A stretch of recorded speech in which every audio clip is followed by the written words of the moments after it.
Welcome to another episode of the High Performance Podcast. I'm here with Charles Price. Or do you prefer Charles Allan Price? Well, the full name is Charles Allan Price. That's the Insta handle. It's a hyphen. Was that just because... Oh, it's hyphenated. It's not a middle name. No, it's a hyphenated last name. The full name is actually Charles James William Allan Price. It's fucking... So we share a middle name, James? James, fuck yeah. All first names.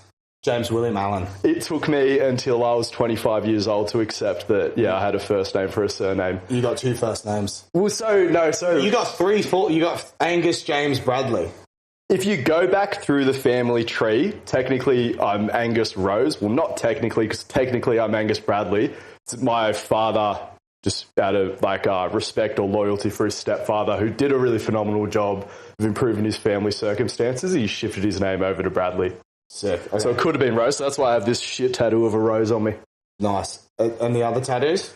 Got the ballerina Bart. I got my mentor's gym logo tattooed on me because his mentor... Jamie Smith. Got that logo? Yeah, Jamie Smith, absolute weapon. And then my mate, he got his tattoo license the other day, so I got him to do a big T-Rex with a sword. Nice. Creativity at its finest. Yeah, exactly.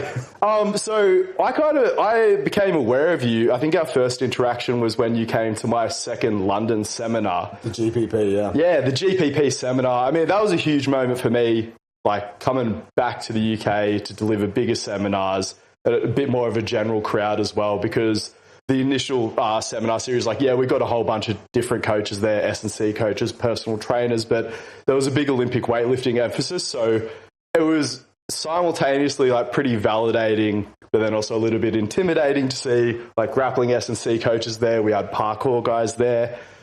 Again, pushing this whole training variously thing, but then it's also just been such a pleasure because you consumed a lot of the seminar stuff. I also know you've been through my mentorship, and I think for me, I hate this idea that people could consume so much of my content and so much of my products, not get anywhere with it, because we just see so many people just go to so many fucking seminars every single weekend. They're always consuming someone's course, but then they're just always the same sort of trainer. And as well, I also have to be careful. I don't want to take too much credit for it because, again, I just see that you are the type of person that is always trying to improve themselves. Yeah. You're not just doing it for the sake of it. So, I guess just a bit of glaze to kick it off. It's so personally validating to have someone interact with my business this way. Yeah. But then I get such a kick out of just watching you. I mean, I've now realized that you were even pretty successful at that time. You had a brick and mortar business that was up and running, but then I've sort of watched you build out this whole online brand off the back of in-person work as well as this elite level grappling coach. Yeah. So, I mean, and that's it as well. Take us back to the start. We love doing this on the High Performance Podcast.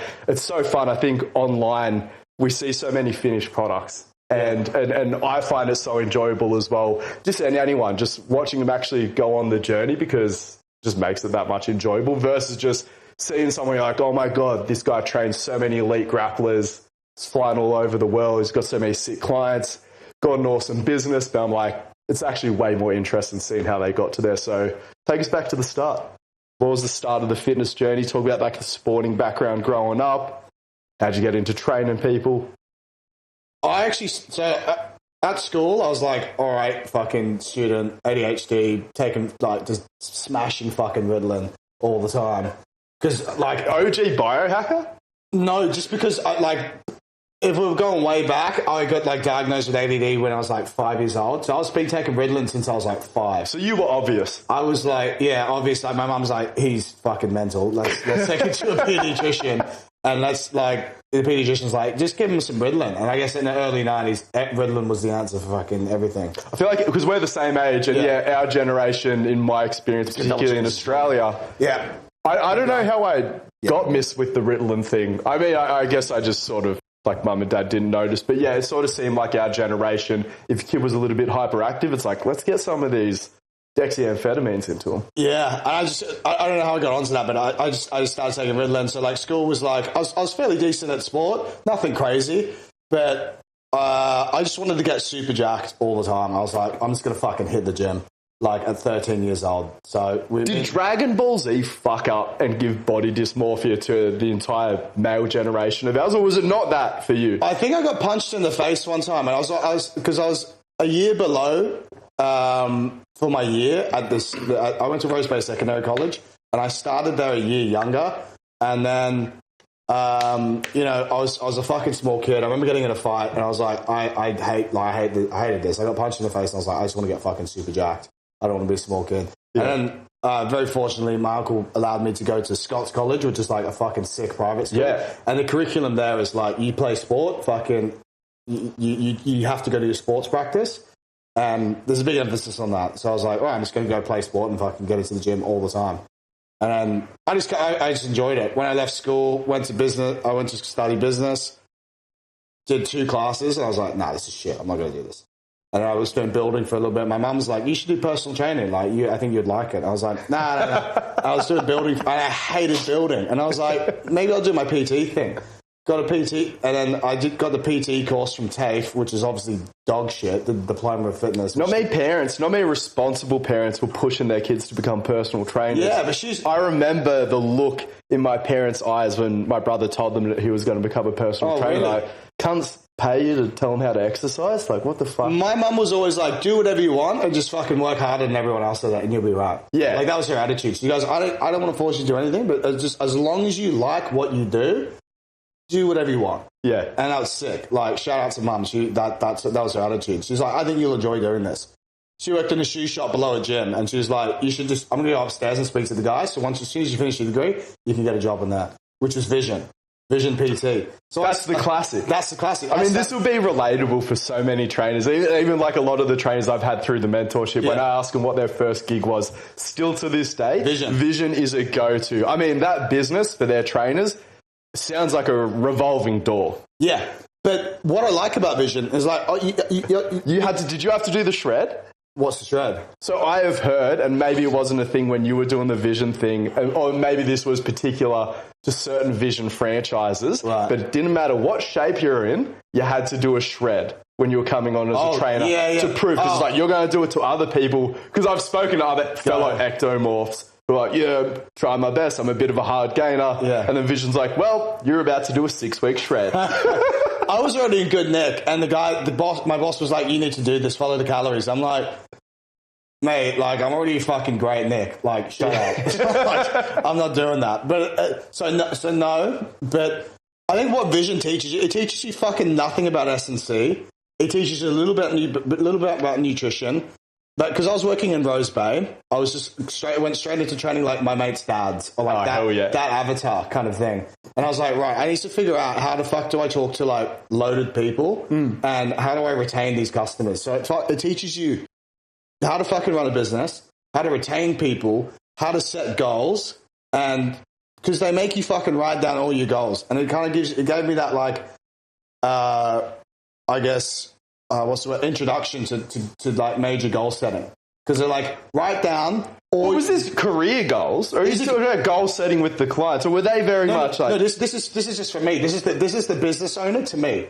Like, not the Vision protocol. Not the Vision protocol. The business, like, damn. No, but that's their protocol for their trainers. They go, what do you want to do with your life? And they're like, write down all your fucking goals. Why are they doing that? Because no one's ever going to look them straight back in the eye and be like, Vision PT. Yeah. I don't know, but I want to be the best trainer in Vision. But like, at the time, I was like, I want to do the most hours. And they're like, well, what else do you want to do? I was like, I want to be a fucking millionaire. I want to fucking buy a helicopter one day. And I just went with it. I was like, told them every fucking crazy thing I possibly could.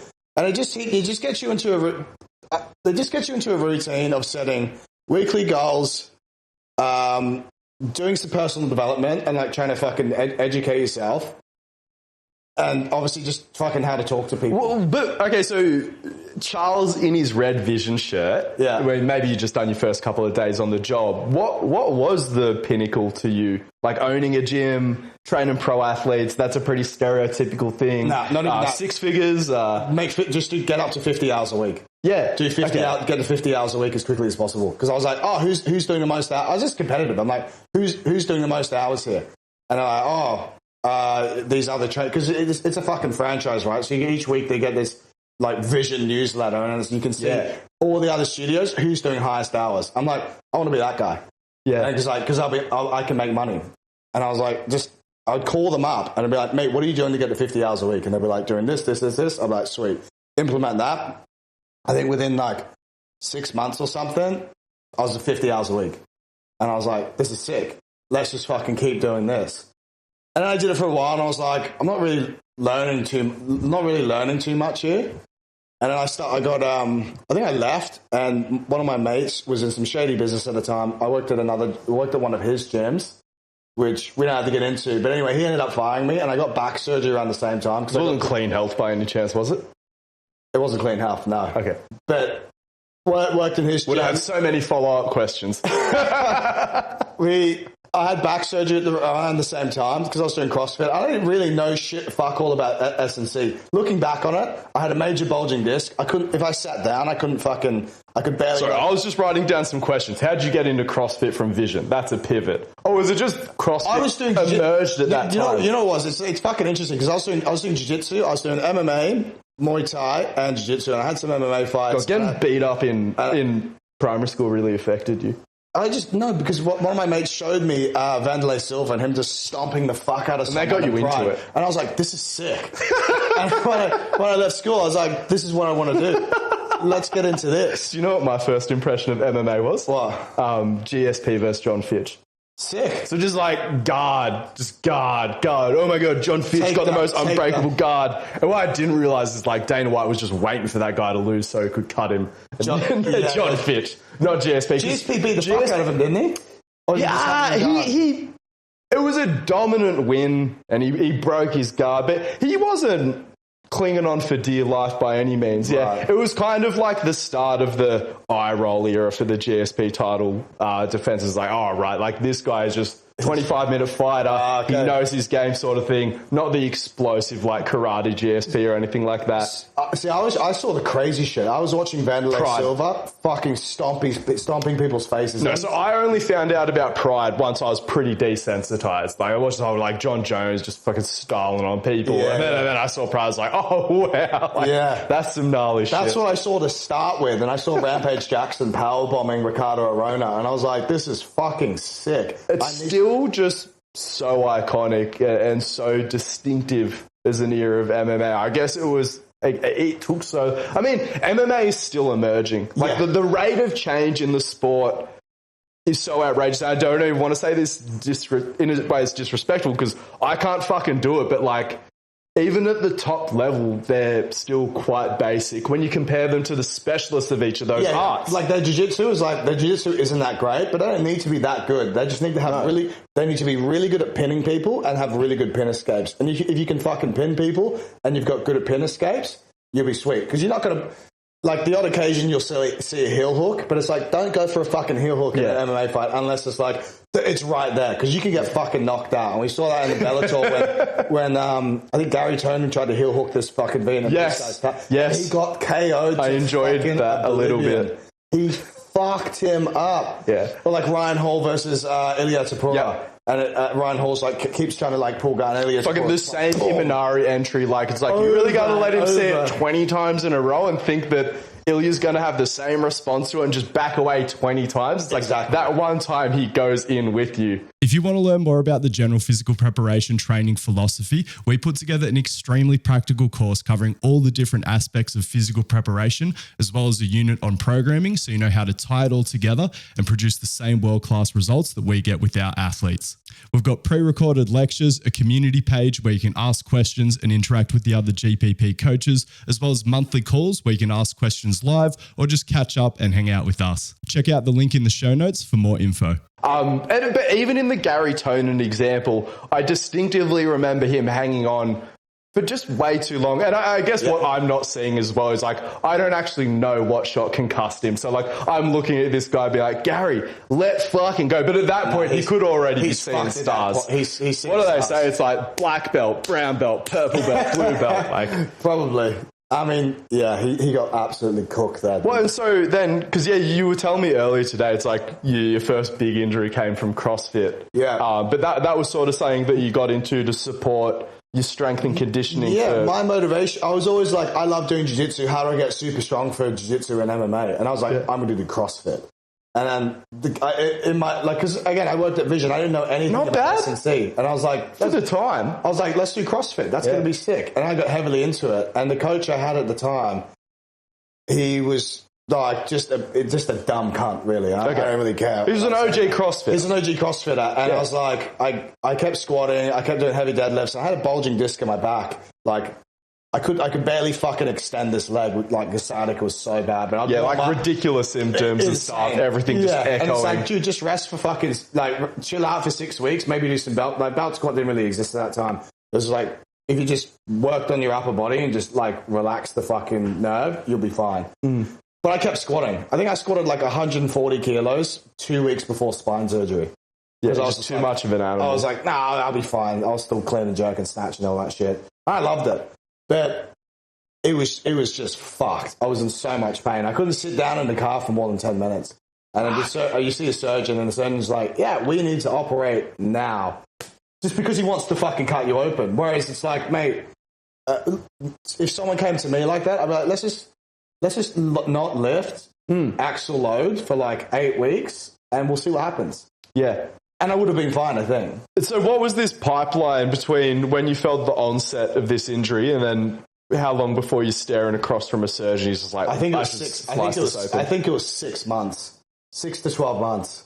Okay, so at that stage, you're accepting that it's a bit of a chronic problem. It's not getting better quickly. Yeah. You ended up going under the knife? Yeah, got a L4, L5 disectomy. And I was like, oh, once I get that, I'll be fine, good to go, heavy lifting again. And I was like, nah, like what? Now I understand that, like, because you only have a bit of a disc left.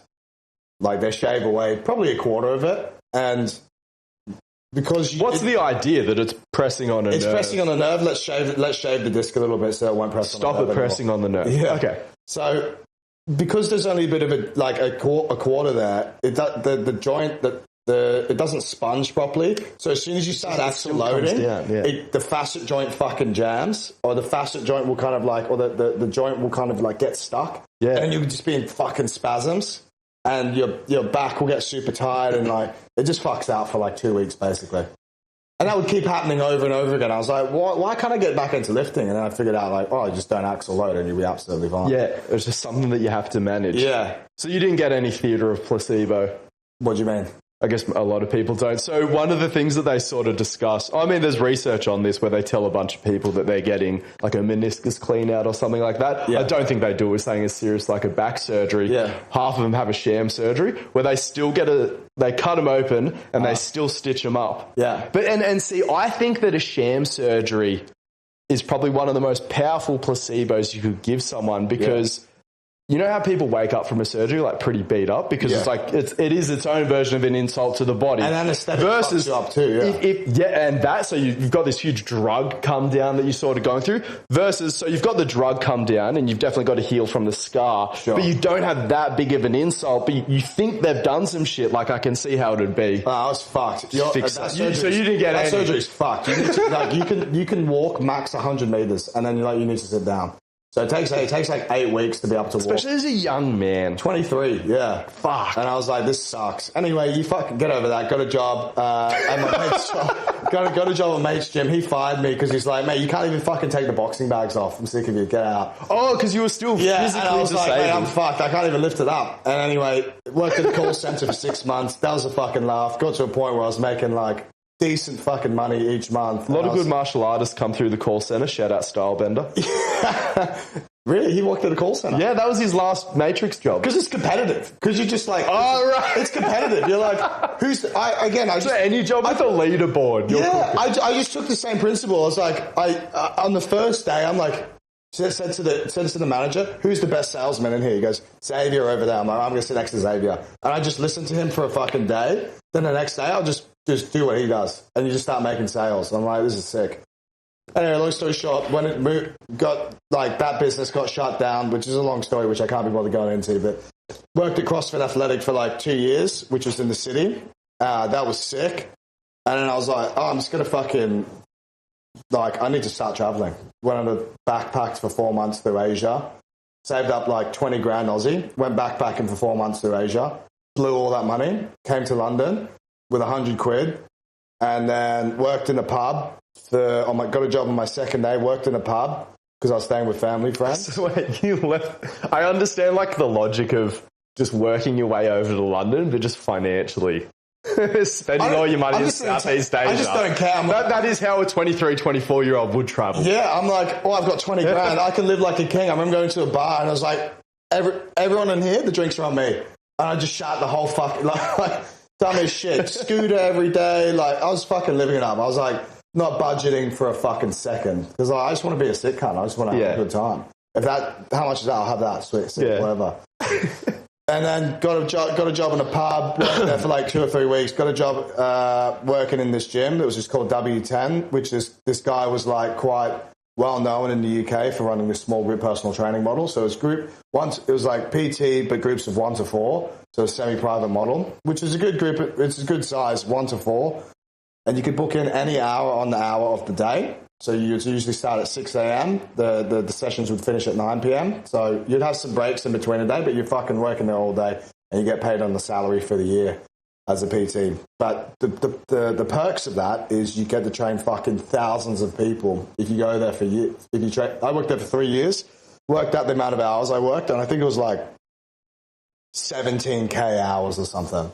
It was something, but like hundreds and hundreds of people, because you train 4 people at once, right? So you get to see so many different bodies and you get to practice like coaching all different styles of people. Like, it's its own version of the college sector, because like what this is lighting up in my brain is one of my favorite conversation topics is as someone who wants to get into working with pro athletes, like, you know, what does the progression look like to get there? And I see so many ambitious trainers who want to work with pro athletes hamstring themselves because maybe they do want to work at a cooler facility, or maybe they only want to take on clients who actually fit their niche, but it just leads to stagnation, or they just don't even pass go.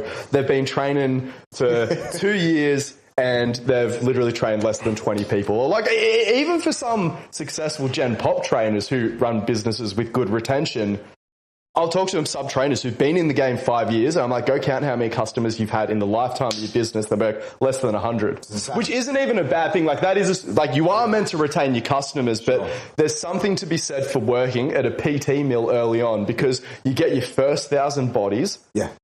Because you're gonna do some dumb shit. And even if it's not that dumb, it's just like, there's no way around just cranking out 1,000 sessions. Yeah. Again, if you're in the US and there's this college sector, I mean, and again, a lot of people aren't even going to be able to crack that, but everyone can rack up 1,000 bodies in cheap personal training in a commercial gym. You got to do it. You got to do it, because it's all, if you can train general pop well, you can train anyone.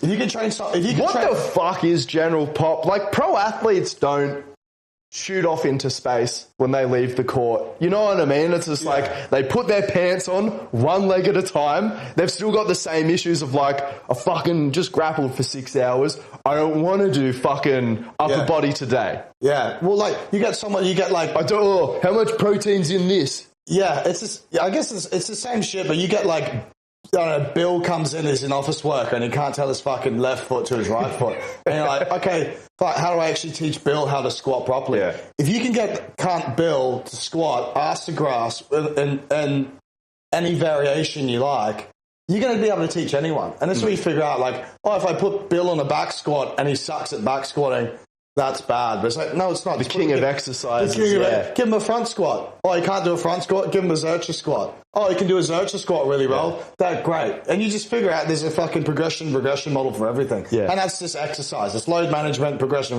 right? Yeah. And you just figure that out. So worked in that gym. I actually got fired from that gym as well because I was training some of my mates, like, illegally. Like, just jiu-jitsu boys. I was training Roger Grace's cousin in that gym in the evenings. And one of the members was like, who the fuck are these guys? And they complained. And anyway, I got fired from that place. Who are these people walking around without their shoes on, for sure? That was after COVID, and I'd already started some private PTs at that point. I was like, one of my clients was like, there's an office space in my office, and it was tiny. It was probably like the size of this room here. And I was like, I could put equipment in here. And I just started it and was doing 50 hours a week. As soon as I got fired, I was like, right, I need to go all in. Just a sweat den. And it was just a sweat den, peak COVID, and I was like, let's just make it happen. Creating your own unique strain in there. Yeah. And then I was like, it was a time.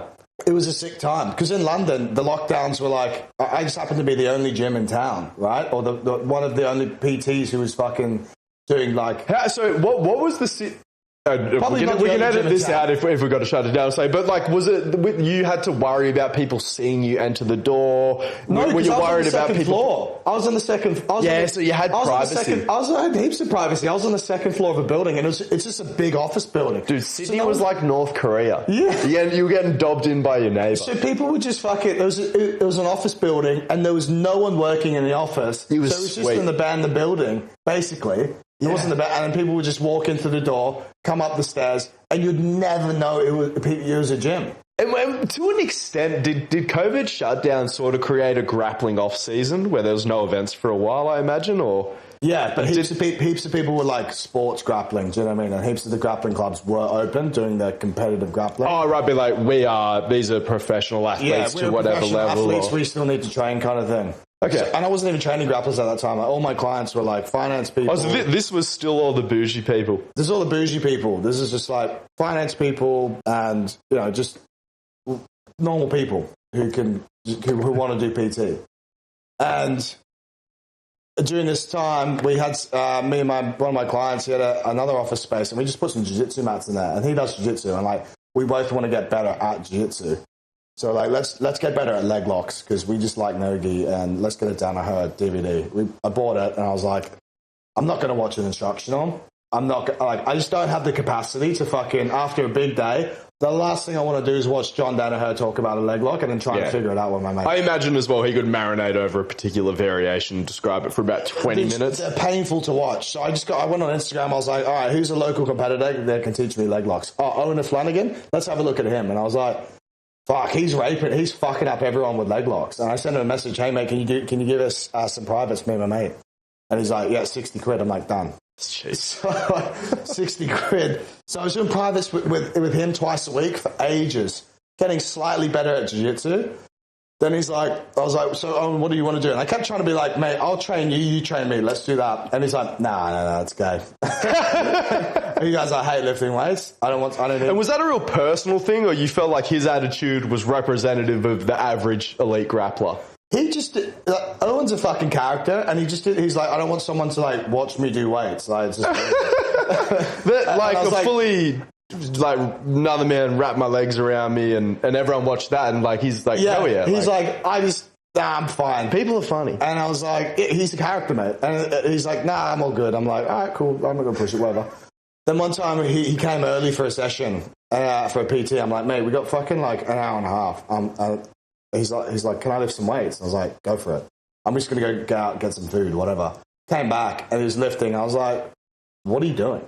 He's like doing like 6 sets of 3 on a deadlift, which actually, I actually do like enjoy doing that shit. But I was like, his form was all over the place. I was like, mate, just let me train you for a little bit. Was he a pretty physical sort of grappler at this point? He's a stud, yeah. Okay, he's a stud. And like, that's what people don't realize. I love like marketing that photo of him being like looking like a dweeb to like super jacked, but he was like there was still a CNS under there. Like, bro, like he took his shirt off and he was fucking ripped, and he was in good nick, but he was 77 kilos. Without weight, if I had to get someone strong, I think wrestling, grabbing, holding on to people, it is a lot of isometric. Yeah. Like, and he'd done some weights at uni, so he was like fair. He knew, and he's doing lots of kettlebell shit. So he's doing weights, but not like a Jeep. Like he's just doing like just general shit, right? Some kettlebells, bit of dips, bit of bodyweight stuff. So he's like, I want to do 80cc trials at 88. So I was like, let's get you there. So we did. Basically, just was like, this is how many calories you need to eat. This is how many times you need to lift per week. Come see me twice a week. Eat this many calories. If you have any questions, I'll answer everything you need to know. Then he's just obedient. He just listened and showed up to weights, and he got fucking super jacked, got to 88 kilos, and he went to that trials, submitted everyone with the same fucking heel hook, and won trials. And then I was like, there's something in this. So then after we started working out, every session we'd just take a photo. And, I was like, I think at this point, I was like, I just want to do, because he won trials, and I was like, there's something in this.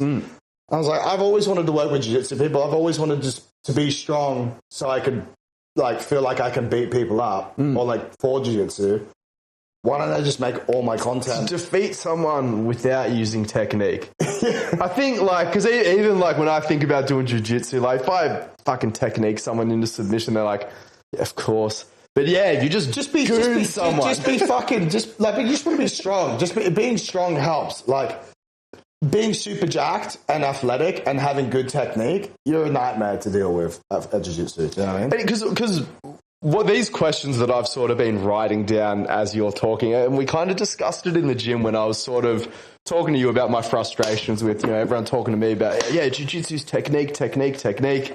Then I saw Andrew Galvao for the first time, and I showed that to my jiu-jitsu professor. I'm like, what the fuck is this? Like, you fucking telling me that technique's important. Why does this guy look like a Dragon Ball Z character? But then I also can't ignore Mikey Musumeci, and I feel like Levi's got a few more physical qualities about him. And what I sort of got from you is it's just like, you can make it up however you want. Like, there are all these levers we can pull. You can be more of a physical specimen. You can have better technique. You can just look at it. The big thing, you framed it a lot, that like weaponizing cardio. I didn't notice it as much. I've definitely heard Gordon Ryan discuss it tactically, but I don't think I realized how big of a part of it that was. Every single fight you watch, the fitter person is going to do better. It's too energy intensive for that to not be such a dominating Once you thing. run out of energy, what are you going to do? Tired people are weak as piss. Look, if we were to wrestle right now, and you get really tired, what are you going to do? You're fucked. You're just fucked. Do you know what I mean? Yeah. I've got nothing left. I'm just going to try and survive. And even if I jumped you at the end of a marathon, maybe. But that's because I've got better technique. Yeah. So it's like, true. You too chill. The pulse rate's too low. You'll still have it. Yeah, because you'd come at me and I'd be like, all right, I could pull guard. Yeah, my heart rate. You still only got to take 30 seconds. But also because you don't know anything, how are you going to submit me? Like, what would you do to me? Because you're just going to turtle. I'm just going to be like, I'll be safe. He's going to blow out of steam because he's going to try really hard. And then once he blows out of steam, I'll sweep him and then he's fucked. Because if I'm on top of you because I've got 20 kilos on you, how are you going to get me off? Yeah. There's nothing more entertaining in a fight than when you see it happen to someone. So you need fucking good technique because you need to understand, okay, what's the best, like, you need to understand the position of something. So like in half guard or something, if someone's on the floor, how am I going to pass their guard? What's the most effective way to pass their guard? When they're setting up all their frames and defenses, how am I going to deal with their frames? How can I position myself so I can put as much of my body weight on that person as possible to make them very tired? How can I make that person carry my weight? Yeah. And if I can pass them, I'll pass them. Then I don't mind myself regressing for a second and then pass them again, depending on how easy the pass was. So you just try to cook someone. If you can cook, like in these big matches, when you watch Gordon cook people. Gordon, you just want to fucking cook people. If you get a good position, like mount, or any chest-to-chest position, you just want to fucking cook them. Right. If you can, the more you can cook someone and make someone tired, that's more advantageous to you. And I imagine pushing for the submission is what leads to you losing position a lot of the time, where if you're like, I've just got the upper hand here slightly, that's all I need. Yeah, some people are just... Like, you do something. Like, Mika Galval's a sniper when it comes to submission, so he can fucking some people can get submissions really fast. It was awesome seeing Cade do him the way he normally does everyone else. Those guys are so fucking crazy. He just jumped back on it so fast. Yeah. And again, he's got such a good kinesthetic awareness of an understanding of just what a submission looks like. Do you know what I mean? Because he's been training with his brother for so long, and a lot of this is just having a really good understanding of what does a breaking mechanic feel like. How quickly can I get into that position? How can I trap people into that position? Like, those guys just see things differently because they just know where it's fucking at. Yeah. Like, for him to jump back on that, imagine how many times he's fucked around with his brother. Or the brother's been beating the shit out of him and he's just seen something. He's like, I'm just going to fucking jump on this as hard as I can.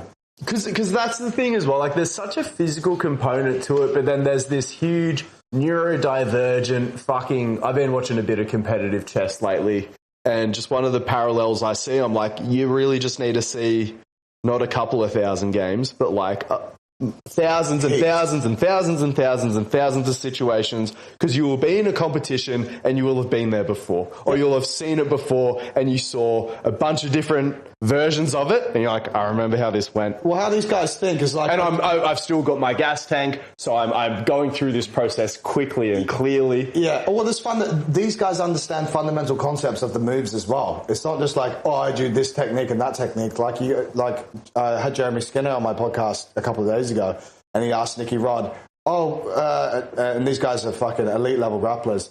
How do I know the best time to wrestle up, or what do I do from a wrestle up in this position? And Nicky Rod's like, oh, well, it's that simple. When the knee is in this position to the foot, you're going to go for this type of wrestle up. When the knee is in that position, basically just a shin angle change. When the knee is in that position, you're going to go for this instead. Yeah. And he goes, oh, that makes so much sense. Thanks. And it's like just understanding that, like, oh, if you're in this position, this is going to be more advantageous than that. Yeah. And it's just reducing options, right? You were talking about the impact of nutrition. I love it and I hate it as a topic. Like, it's not something I personally engage with much, but it's something where I've just had to like humble myself so many times. Whenever my clients have their nutrition dialed in, the results just go crazy. Even for me, like when my client has their nutrition dialed in, wrote down some of the dumbest programs and the client just got crazy results because of me. I feel like a big part of it was their nutrition was so dialed in.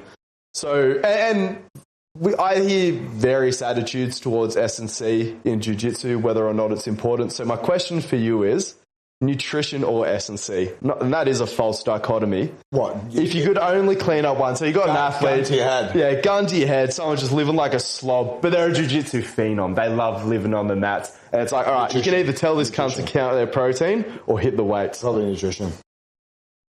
Because you can get decent stimulus from just doing jiu-jitsu, and we've seen many people who only do jiu-jitsu and do really well. Yeah. So, like, mate, just eat protein 4 or 5 times a day, hit your calories, be on top of your hydration, you'll have good quality training sessions, and your recovery will be better. Nice. Okay. That's it. Simple as that. Just do it. Yeah. Like, you'll recover great. You'll have more energy to train.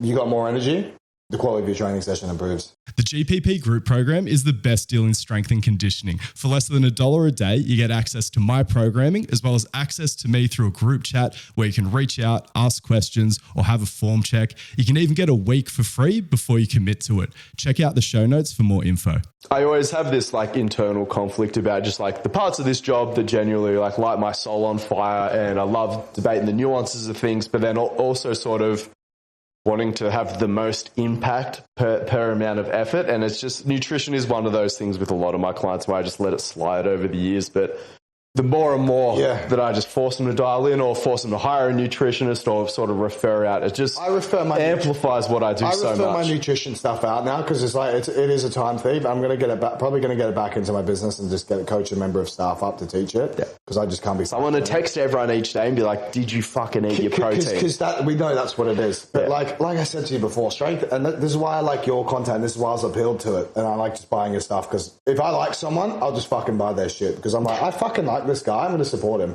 You know what I mean? Yeah. And you did what I like about your style is you make things fucking simple. I'm a layman. Like I've got a fucking back injury and my elbow's fucked, as you saw. So I can't do any axle loading and I can't do any fixed barbell or pull variations because if I do, it fucks my neck. Yeah. Show the carrying angle to the camera. Like, I can't fucking pronate this left arm properly. So like you look at it and I've got heaps of constraints. My whole training is belt squat, dumbbell bench, a seal row variation with a multi-grip bar. Yeah. I can't do single arm rows because that fucks my back. I can't do bench over rows because that fucks my back because there's axle loading. I can do pull-ups with the multi-grip handles.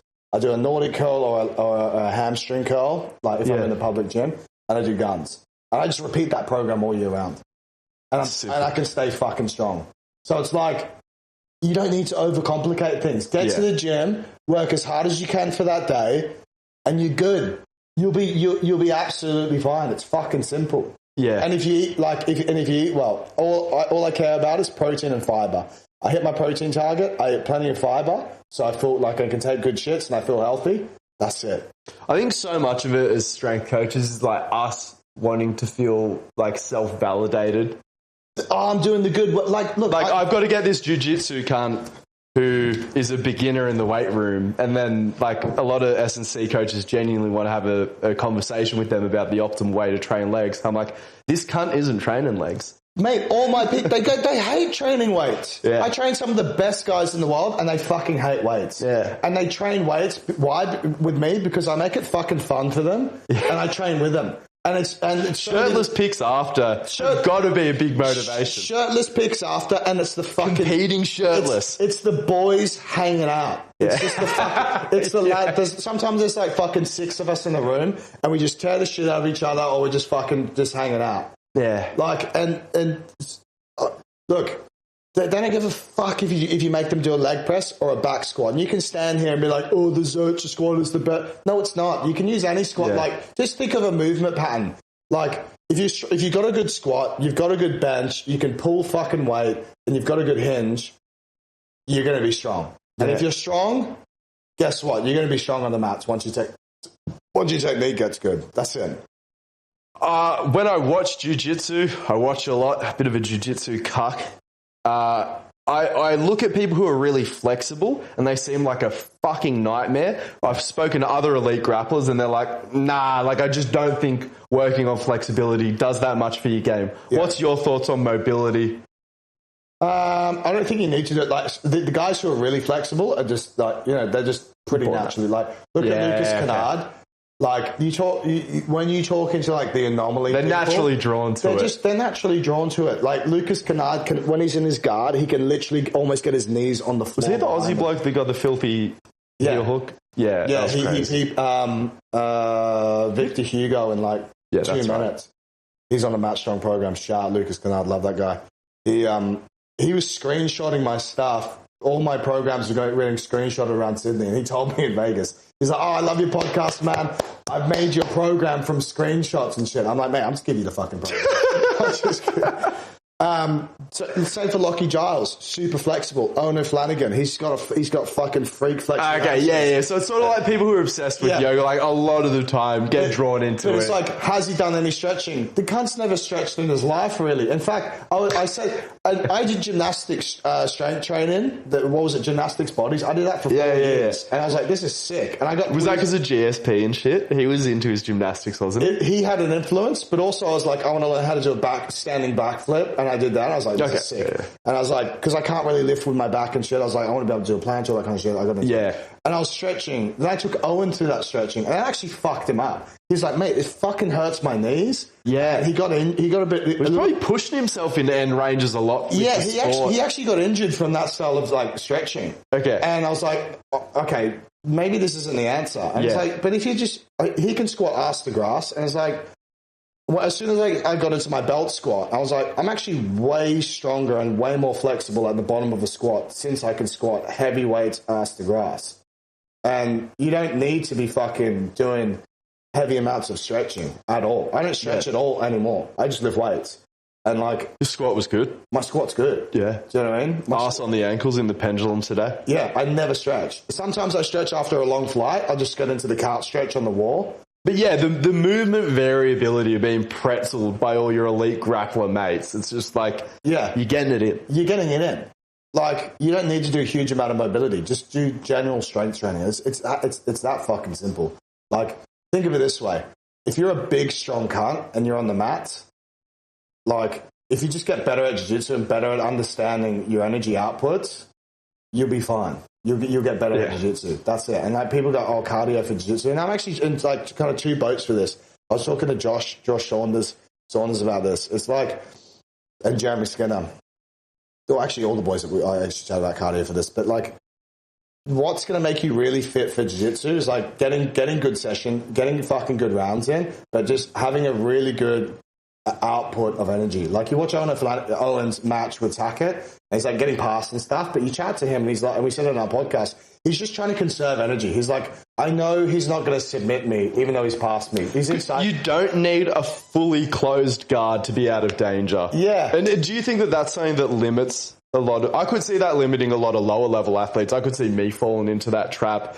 Being in competition, it's like, no, get them all the way back to closed guard and reset from there. Versus it's like, man, half guards pretty chill. Half cut. Well, Owen, he had side control on Owen and a mount, and Owen's like, I'm not going to get submitted from here. Like, there's no way. Andy, and this Hackett's are fucking savages, but Owen's pretty comfortable. He's good in this. Like, don't get me wrong, Tackett would fucking submit me and get to my back very quickly from side control. But for flat Owen, he's like, right, I've been past it. I'm not going to waste energy. Like, he did lose the match, but he's like, well, just for anyone who doesn't know who we're talking about, look up Tackett versus Ruotolo at Craig Jones Invitational, and that's a fucking sick match. Yeah, that's a wild match. But he's like, even though I've been past here, I'm not going to like try and overextend myself to get the guard back just yet, because that's going to waste my energy for a submission attempt. And if you watch that match with Owen Flanagan and Tackett, he chains together attacks so well. But then he'll get past, and he's like, I'm going to conserve myself, and then have another fucking attack at submissions. He wasn't going to win the match on decision. The only way he was going to win it was by style. Is this an emerging style? Because I feel like the OG style of grappling, and maybe this is more a gi-oriented strategy, is just that you just sort of describe this sort of 2 steps forward, 1 step back, playing this cardio game, and always trying to be in better positions. Whereas I feel like old school jiu-jitsu is a lot more linear. It's just like, we are going to start standing, one of us is going to go to ground, and whoever is in that dominant position, I'm just going to whittle away and whittle away and whittle away and just always inching forward sort of thing. Yeah, that's ideal. Okay, so that's a bit of a fantasy. Is that a bit of a gi thing where it's just people are more controllable? Owen didn't win that match because he kept getting exhausted. Like, being past and carrying someone's weight exhausts you. Yeah. Like, let's keep that in mind. He didn't win the match. So was that the optimal strategy? No, he probably could have done something different. But, the way to do it is have good fucking... everyone's going to try and do this. Have good stand-up, get on top. And then if you're on top and you can whittle away past people and fucking start draining their energy, they're going to get way more tired. What's the incentive to be a guard player in 2024?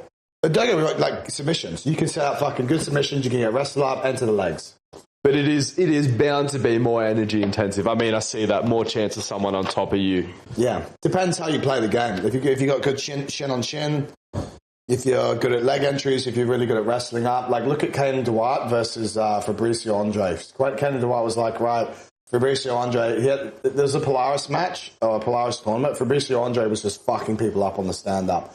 And Kane Duarte was like, no, I'm just going to pull guard. Pulled guard straight away. And Fabricio was like, you're not even going to stand with me.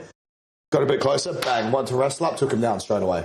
So it's like, you just got to play your strategy good. Maybe, like, if you're a good guard player, maybe you get really good at wrestle ups. Because then you just flip the switch. Because you get a good position there. You watch him, he scoots in, gets close, bang, gets a fucking tight waist, and the leg gets him straight down. Then now he's on top. Rather than fucking around with, like, he recognized he's going to be a pain in the ass to stand up with directly, but if I can get a wrestle up by pulling guard, now I get to top position easier. Look at Philippe Pena, the bear trap. The bear trap is my favorite fucking move. He sits on his back, he's chilling. Why is wrestling up a good strategy? Like, I've seen people do it. Is it just that you're presenting them with situations that they probably haven't seen as much? People trying to wrestle up on you versus when we're both standing. Yeah, it depends. I guess it's the less if you feel like they're more physical than you. Well, maybe if you're a good guard player, you've just got more options for that, because maybe you can. It's about tricking people. It's stylistic. It's a strategy as well, because maybe you go for a wrestle up and it's like, oh, nothing this happened, and you can sit back and go for a leg. So you've got options from there. You're not always going to get completely crushed. There may be a better way to use energy. Like Philippe Pena is a perfect example. He loves setting up his bear traps. He sits on his back and he'll fucking bear trap. And he's been so successful with his bear trap because you can sweep people, you can get, like, look out Gordon Ryan. Gordon Ryan had the best grappler in the world. It looked like he was running rings around him both times, and then all of a sudden Pena would just have his back. He's like, you did the same thing 3 times. The bear trap. He broke his fucking, he tore his LCL in the most recent match from the fucking bear trap. And he wrestled up, almost got the fucking 2 points, and he almost won it. Yeah. And he did that to Gordon Ryan. So the bear trap is a fucking effective move. And it's pretty easy to set up. Because once you've got someone in that bear trap position where their leg is here and you're self-framing and you've got their fucking knee torque that way, they kind of... So the bear trap is that real high triangle? It's like a high triangle on their shin. So basically you'd imagine their leg would be through here. Oh, right. And you've fucking set it up. And so their foot... Their leg would be like through that angle there and their foot would be there. And if you can start fucking self-framing and like getting them pushed over, you can push their armpit, keep holding leg, and you can fucking... And then all of a sudden you're on top and of you're chilling. Like, I love it. I love that move because I can just lie on my back and try and fucking just sit there and get the bear trap, and then suddenly I'm on top. Just that excitement of like, is this cunt going to fall for this? Now I'm fucking on top. It's sick. So... yeah, you got many options. You can go you can be a good guard player where you're just trying to fucking hunt submissions or just trying to get a sweep on top. Or if you're a top player, you want to have good passing and just be able to fucking make people really fucking tired. Right. I feel like it's crazy. Like I've seen like wrestling emerge in jiu-jitsu felt like a bit of a Fosbury flop moment. Maybe that's not the right way to articulate it, but it just was like, oh wow, the meta for jiu-jitsu for grappling has just expanded so much. Oh, and then it was crazy. I was just like, wrestling's the future, like fucking guard playing's dead. And then seeing Levi come out. So is it just this infinite game that will always swing back? Or do you think that there's something new that... are you seeing anything where you're like, fuck, this could be... There's always cycles. People like playing from top again. People, the top game starts cycling around, and then like the people get really good at guard. It's a never evolving cycle. Like it's never going to be like, oh, you have to play this one thing because like you're going to come up against a Levi Jones-Leary. It's like, how do I pass this cunt's guard? Or like a Lucas Kennard. How do I pass this cunt's guard? Like, without getting my fucking leg, like... someone who just hasn't been scrolling Instagram perpetually and has ignored the meta for a little bit, you come back and... eventually some bullshit moves come up and you got to be good at, like, getting through the bullshit moves. So it's an ever-evolving cycle. Like, you get really good wrestlers that will come through, and then, like, you get guys who just fucking leg lock the shit out of them.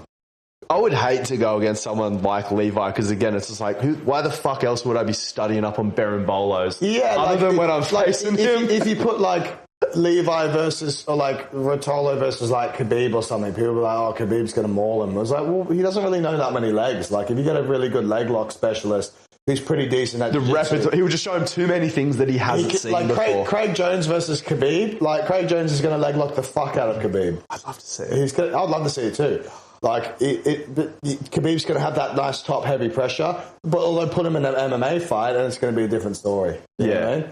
But pure grappling versus pure wrestler, it's just there's different things going on. It was very, very satisfying as a proud Australian seeing the impact that Craig Jones was able to have on all of those MMA camps. Like, I love it. Profound impact on Alex Volkanovski. I mean, there was the Ortega situation, like with the jiu-jitsu stuff, but then even Craig Jones's personal vendetta against Sambo. And trying to prove that jiu-jitsu may be superior. I mean, because Volkanovski, I mean... yeah, the grappling just wasn't that much of an issue. So, I don't want to go through. I'm still emotional about it. But, go on. I'm just like, he shouldn't have... it was interesting hearing him like talk about his mental health and stuff. Like, this is my Roman Empire. And it's like, just don't... he shouldn't have taken that second fight so soon. That was his downfall. He got a brutal knockout, then he takes fights after that, and it's like, mate, you're just not going to be the same fella. He got so close to beating Makhachev. And then I don't know, whatever. I don't know. I'm not Volkanovski, so I don't know mentally what he was going through. But taking that second fight on short notice is just a really silly thing to do. But I just hate it. And like, I fall for it as well. But it's just like, we need to remember the good times that we had. Like he already went so much further with it than a rugby player. And people are like, he was a professional rugby player. No, he fucking wasn't. Go watch your Warilla Gorillas game. Yeah. The top guy on the squad probably gets $300 a match if they're having a good super. Oh, you former professional rugby player, like barely, man. Like, go put him up against the same way that I got paid $50 for like playing at a pub a couple of times with my bass guitar. I don't go around telling people I was a professional bass player. Yeah. But yeah, just the fact that an amateur rugby player. I mean, because if he beat Islam, I would have thought that he would have had an argument for being one of the greatest combat sports athletes of all time. But people don't recognize, like, we're here sitting in Wollongong, and he comes from Wollongong, right? And it's mental. Like you remember what I said to you about when I did jiu-jitsu 12 years ago? It's like the professor was a purple belt. Like, and that's when he was putting it all together. That's when he's putting it all together, and he's competing at the world stage, having a fight with Islam Makhachev, who's like we're seeing it as one of the best in the world, and he almost beat Islam Makhachev. And you just got to take those things into perspective when you actually think about it. You're like, mate, he grew up here in fucking Wollongong. He did all of his training in Wollongong. He's a tough cunt. And I fucking hats off to him. I love Volkanovski. But it was funny because did you hear about what he said? What made him go into MMA? Like a big part of it was he's a very competitive guy. Yeah. If you're playing footy, he's like, I was the only one meal prepping. I was showing up to training. I was like, boys, let's fucking put in a good session today. He's like, guys are just sort of, smoking durries in the car park, showing up a little bit late. He was like, I just felt MMA. He's like, it's just all on me. It made so much sense. He was like, this is so much easier. I'm the only person who could sort of let me down. Pivoting into sort of, how the fuck was that even a segue into this question? There was some sort of connection there, but I wanted to ask you about just putting shit out there online because, I mean, it didn't start for you online, but I think there was probably just a certain point where you identified the upside of putting yourself out there because it's weird because I've watched you become a content creator. And I sort of just accepted that you were a naturally creative person because you sort of did well out of it, that you enjoyed it. But it's sort of just something where you see the obvious upside in it and you look at it as a way to develop yourself and develop your career. Why'd you start putting out content? What was that sort of like? Well, it's obviously gone pretty well. I was always doing it just as a PT. Like when I was working at a W10 place, we talked about this before. When you're working fucking so many hours, you don't actually have time to think. I was like, I know I need to put out some content, but I'm just too tired and cooked. I just can't actually think of good content to do. So when I started my own business, I was like, right, I should probably do something with my Instagram. And I just put out like classic PT bullshit, like still photos, and would write like an essay under it. And I'd get like 60 likes or whatever. And I just kept doing that all the time. And I was like, who the fuck is actually looking at this content? And like, am I getting customers from it? Not really. Like, it looked like mildly like professional. You'd look at it, you'd be like, everything's kind of like neat and in order. And I was like, this is. Oh, you had a good grid. I still get questions. People ask me, they're like, does the look of my grid matter? I'm like, cunt. Shut up. Did I ever fucking say that? If I didn't say that, fucking, I'm like, have you looked at my fucking grid? Yeah, shut up. I screenshot shit off Google Images, man. Yeah. Like, it's like, I think like when I started taking content creation more seriously, my business was doing pretty well as a PT. I was doing 50 hours a week, like let's say between 45 and 50 hours a week. I was fucking busy, good cash coming in, living in London. I was like, expensive city. I'm making some fucking good cash. And like PT's dream, really. I've got my own spot. Because when you're a PT, you're like, all you want is your own fucking privacy to train whoever you want. Where middle management can't shit all over you. No one's there to tell me what to do. I can take the cash. I can put it in my own pocket. I'm living the dream. But I was like, nah, I want more. Like, I want more. I was like, that space downstairs is 4 times the size of my place. I want to get in that. And I was like, how do I make that happen? I need a reliable stream of income. And I was like, how do I get a because some clients drop in, drop out. And I was like, but if I do really good content, I'm going to have more fucking income coming through, and I can have more of a reliable PT. Like people will always be asking me, can I do a PT session? And one of my mates goes, good PTs are never skint. So it's like, if you put a good work out there and you're a good fucking PT, you're never going to be skint. And I was like, well, if I get good online, then I don't even need to. Then that's another level of not needing to worry about that. And anyway, training Owen, I was like, right, who's my online avatar? Who do I want to train? I'm like, Owen's done pretty well. I reckon some people, quite a lot of people follow. I think he had like 5,000. He got 9,000 followers after ADCC, and I was like, we could leverage this a little bit. Yeah. So we started doing some collab posts with him. Started like doing stories after every session. He'd repost. I'd get a couple of followers, and it would just keep happening like that. And then suddenly people were like. Because Owen would travel around, go to open mats, and just beat the fuck out of people. Okay. Beat the fuck out of them. And then they're like, he's actually super jacked now. How did you get so jacked? And he'd be like, oh, I'm training with this guy. And then I guess around London, people were like, who the fuck is Charles Allan Price? Look at Owen Flanagan. He's fucking super jacked now. And because he's going around beating the fuck out of everyone, they're like, whoa, like this is some like crazy. He must be on steroids or he must be doing something crazy. Yeah. And then we just started documenting the stuff on social media. And I look back to my old post like 2 years ago, and I'm like, fair play. Like, it was dog shit. But I just kept going. I was just working with like the best shit I had available, which was just like recording him doing an exercise, talking over it, or just like some videos not even talking, just put music on it and like just record his whole session and just like chip it up into bits and pieces and then put it out there.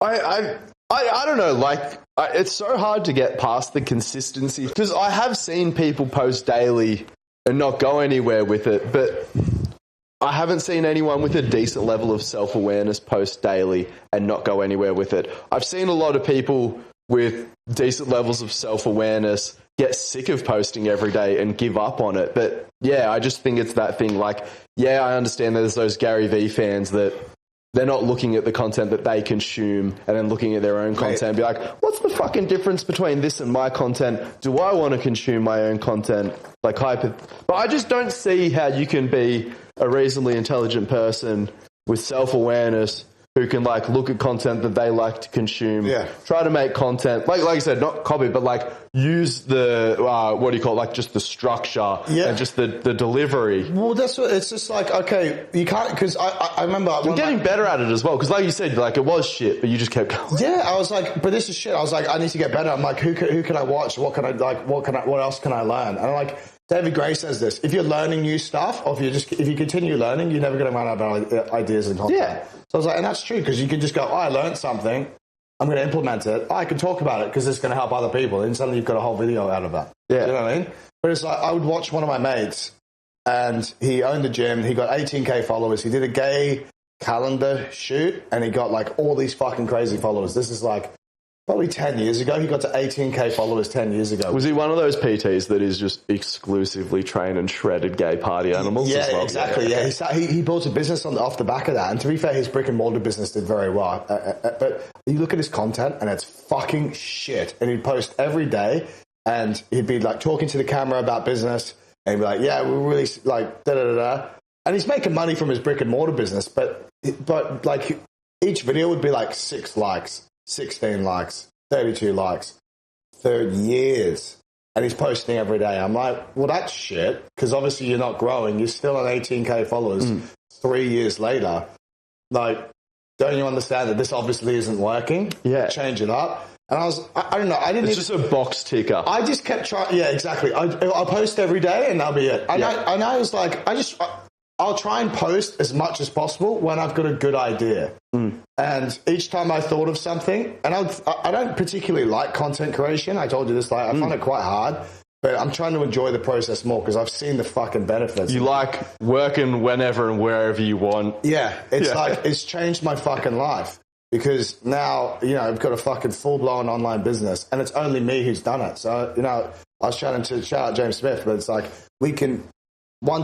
it's only me for now, but what happens when I get, you know, I've never sent a single email. Let's get on the email marketing.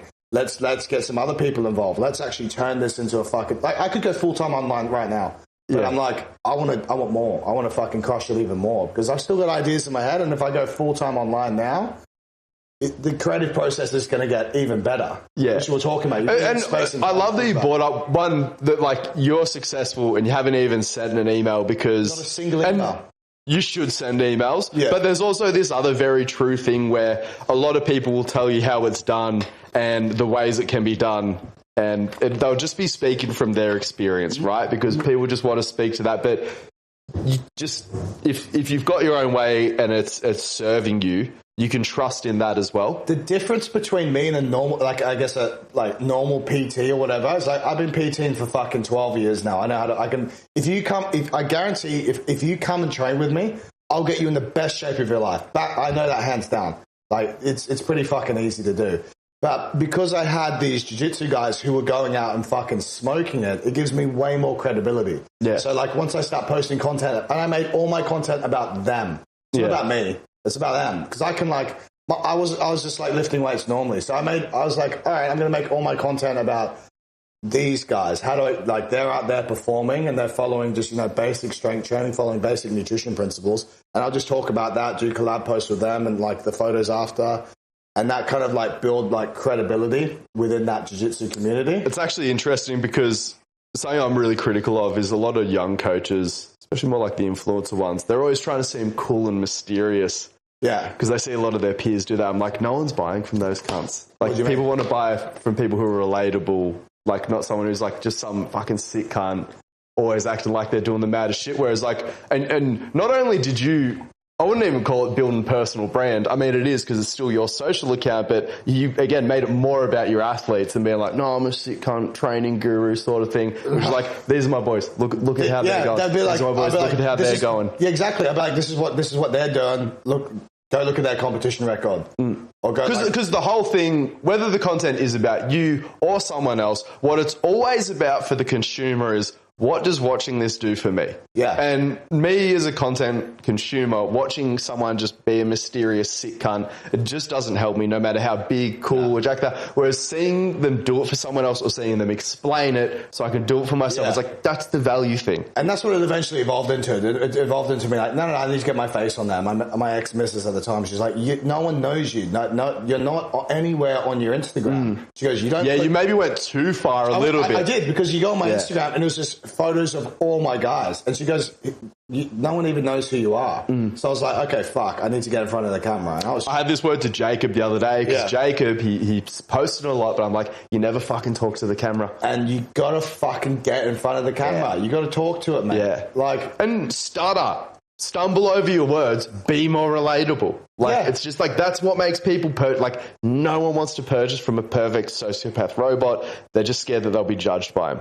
You're going to be shit to start with, but you'll get better. Like, I mean, go scroll back to like years ago of your content, years ago of my content. It's pretty fucking shit.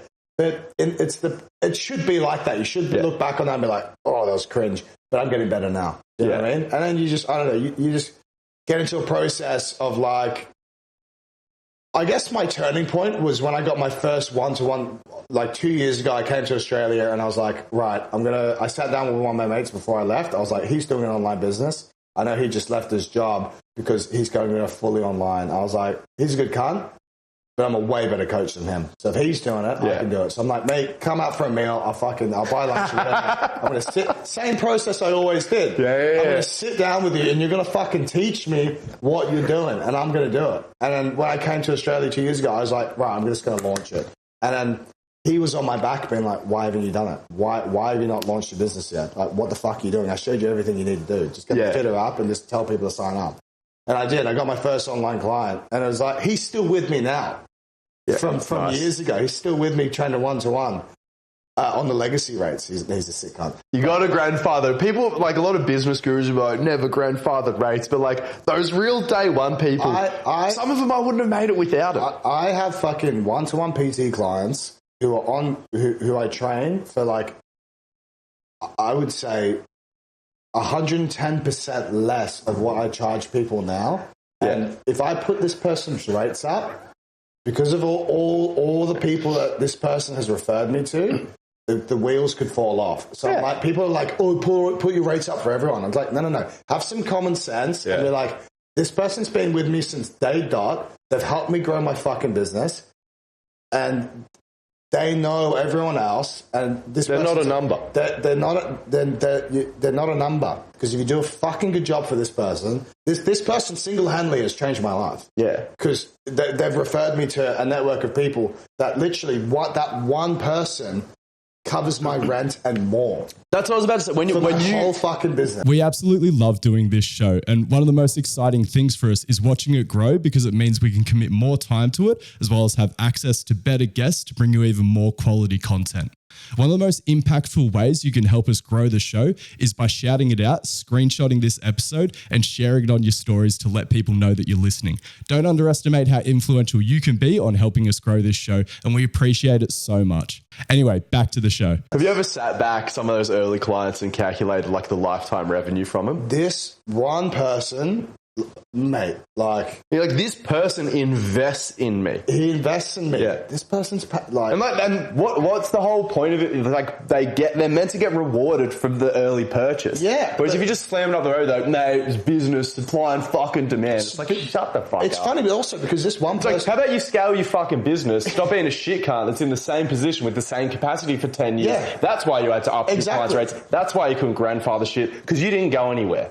Yeah, up your rates when you're too busy to fucking take on anyone else. But have the common sense of who's going to be able to afford your fucking rates or not. Yeah, as well. Because you're looking at like someone and like, some people, some clients you have. It's like, mate, if I put this up even like 5x, it doesn't matter to them. Do you know what I mean? Oh, yeah, both ways. Yeah, it goes both ways. But some person will be like, if I put their rates up, they're fucked. Well, jiu-jitsu is a bit like that as well. Like, you see some battlers, but it's like corporates love their jits. I put my prices down on my original program because I was like, people are messaging me. It was £39 a month. And people are like, I can't afford it. I'm like, this is a continuous issue. I'm putting my prices down because I want everyone to be able to afford it.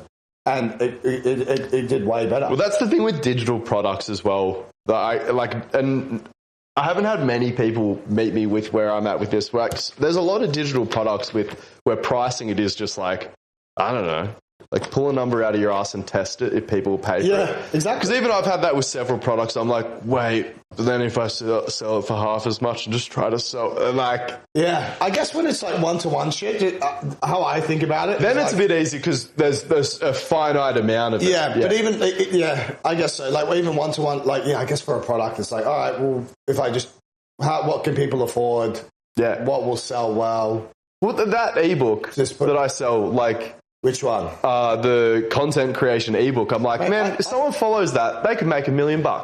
Mate, but then I'm also like, it's a fucking PDF. I bought it, but like, I guess I'm in a different position. I mean, someone like you, fucking that week, I'm like, mate. but then someone just getting into it, where I'm like, it's a 2-year game. Because we're mates and I like your stuff. Whatever you put out, I'm going to buy it. Like, I even bought you a fucking GPP course. Would you say that, and again, this is the privilege and I've got to keep delivering on that, but basically based on the relationship you have with my business, everything I put out is an automatic purchase until I burn you.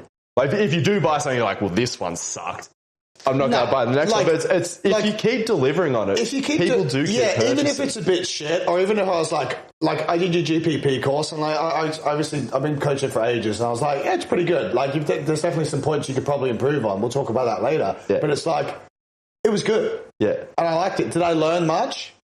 Not really, but I still fucking watched it. Yeah. Because what's the harm done? I've got nothing else to do right now. I came to Australia sitting at my mum's house. I'm like, of course I'm going to watch it. See what people are up to.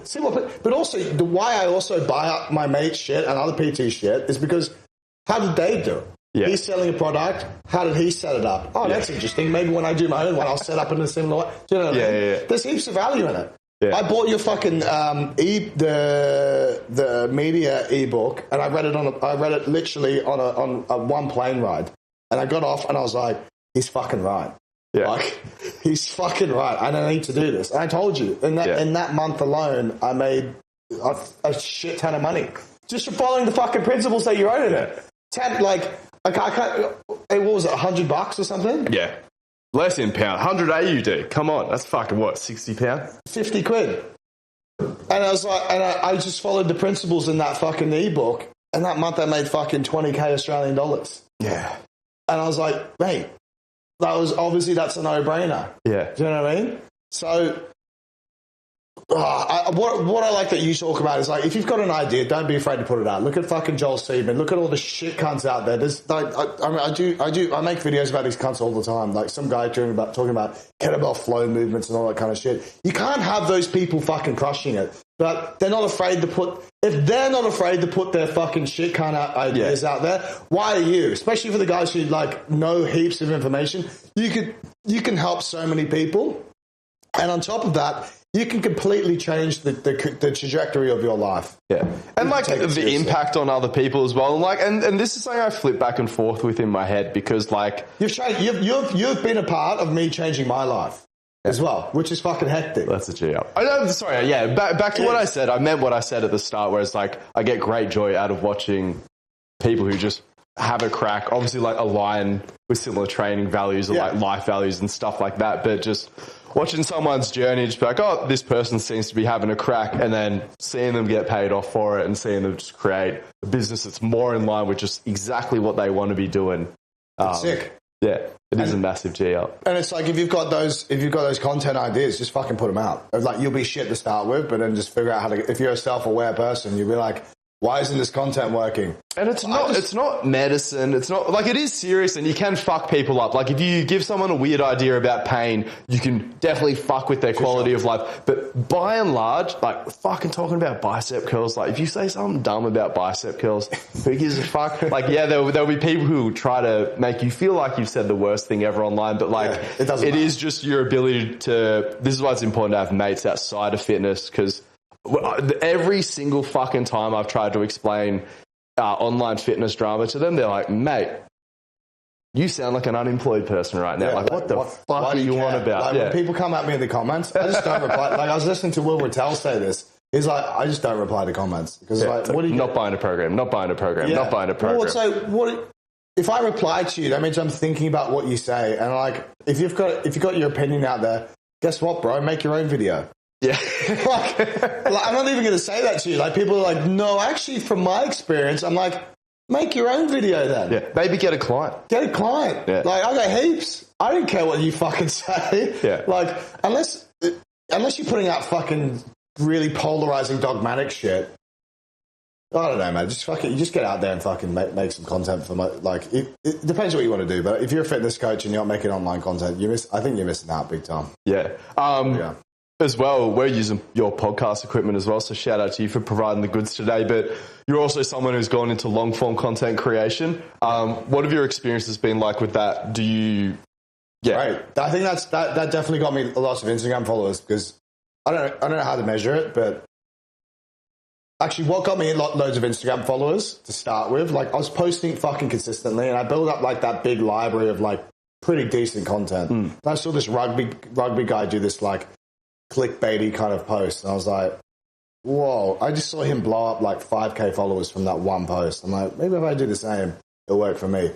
I did this one thing. It was like trending song, click like fast moving fucking video. It was like POV, you're a jiu-jitsu athlete. And it was Owen training, and then at the end it was like, drop me a follow if you want to like level up your game.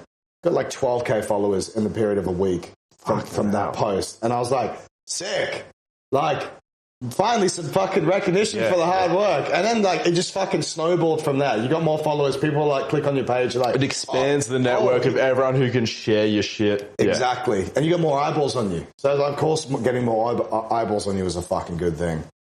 Back to the podcast question, we already. If you've heard of Bulletproof for BJJ, those fellas?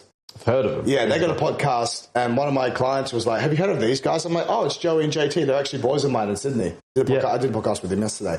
And he's like, oh, they got a sick podcast. I'm like, he's like, why don't you and Owen do a podcast? I was like, I've never thought about that. He goes, you guys should definitely do one. And I was like, all right, well, yeah, we should. I said to Owen, let's just get a camera and like Rode microphones, and we'll sit in a room. And we just sat in like a fucking, one of my clients' offices upstairs, two of us sitting down. We put a question box up each, and we got like, I don't know, 40 questions on Instagram. But it's just overcoming that like no one's heaps. Sorry, you can get G'd up to do your first podcast, but everyone has to overcome that moment of like, you just got to sit at the table and hit record, and there's just going to be silence if you don't fill the space. But if you can just face that, you're off to the races. You're off to the races. Like, of course, like you look at our first podcast, and like we answered all the questions, but I remember talking about them, and my heart was racing. I felt like I was doing public speaking. Oh, it's an out of body experience. Yeah, it was fucking weird. I was like, and you can hear your heart beating. Yeah, and Owen's kind of like talking, and then this is a bit awkward, and then I was like,